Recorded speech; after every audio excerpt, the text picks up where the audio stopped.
Ito ng mga barko, oh. Ayan, yan.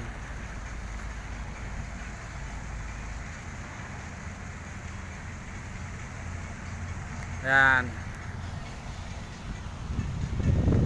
Yan. Dito kami sa tabing dagat.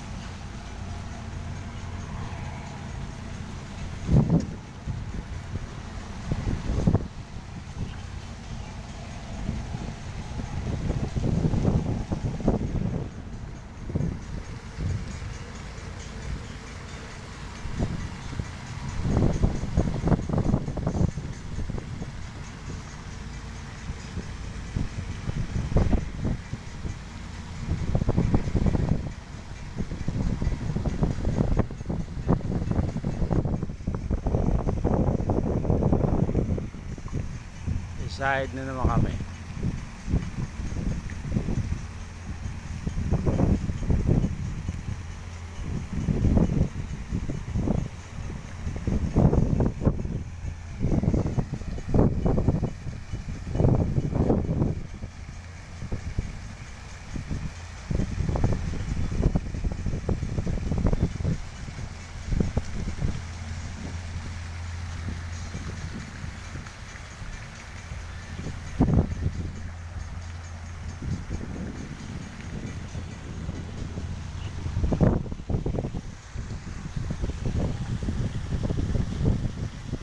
Itong mga maliliit na barko, yan Discovery, Macau.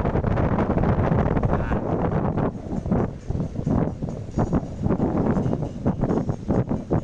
Ang tutulin nila tumakbo.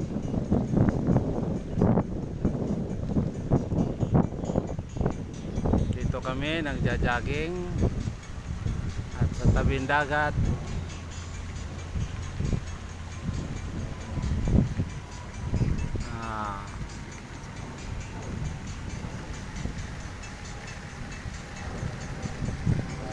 Ito yung mga matatanda, oh. Yan.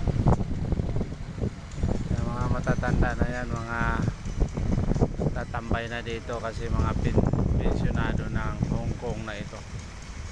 Kaya patambay-tambay na lang sila.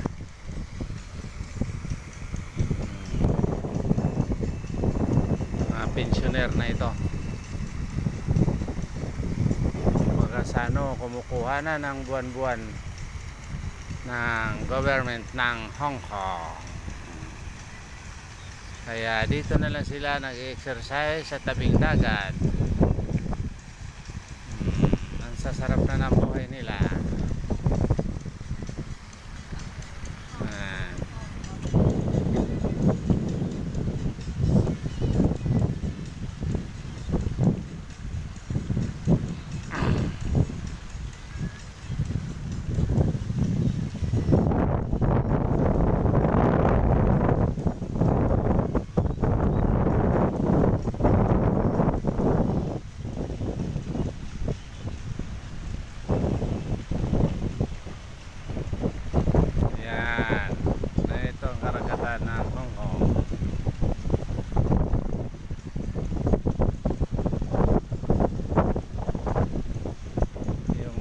Doon sa pinakadulo, pag nagbus ka mga 1 oras, pag sa Pire 45 minutes or 1 hour, depende sa ano, kasi may mga matutuli na Pire dito, kaya depende sa Pire masakyan mo.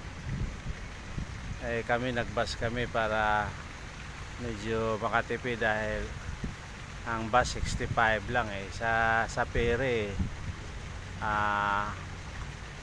250 per head kaya sa bus 65 lang, kaya sa bus na kami. Tapos doon sa pinakamatulin 500 per head ang pamasahe. Di kung dalawa, di sayang. Sa bus 65 lang, kaya nagbus. Kaya itong barko nga parating, ito ang pinakamatulin dito sa biyaheng Macau. Ito i-video ko yan. Yan ang pinaka matulin sa biyaheng Macau. Ito. Yan ang pinaka matulin. Gumuguhit lang yan sa dagat pag tumakbo. Ito nagminor pa nga.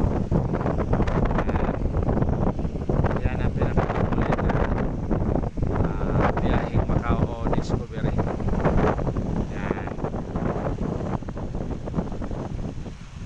Yan, mahina lang takbo niya, pero pag turbojet kasi ito pinakamatulin na turbojet, pinakamatulin na tumakbo ng biyaheng Macau. Mabilis ka lang kasi dito, pero mahina lang takbo niya, nasa tabi siya. Patungong na kasi siya. Yan, pinakamatulin turbojet. Yan, lintik pa lang makina, dalawa. Kaya pala matulin eh.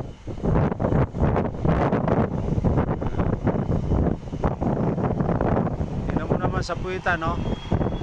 Dalawa. Ayan o, padoong na siya.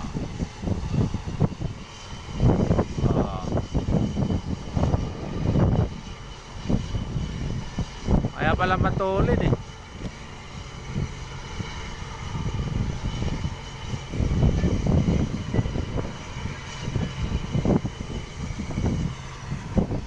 Pinaka matulin tumakbo dito, turbojet. Yan ang ano ko. Yan nagwala si Shirley, wala kasi yung paso, kaya dito kami sa tabing dagat at sumasayaw. Ayan.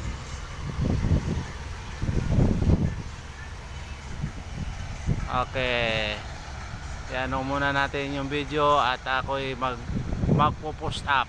Thank you very much, guys.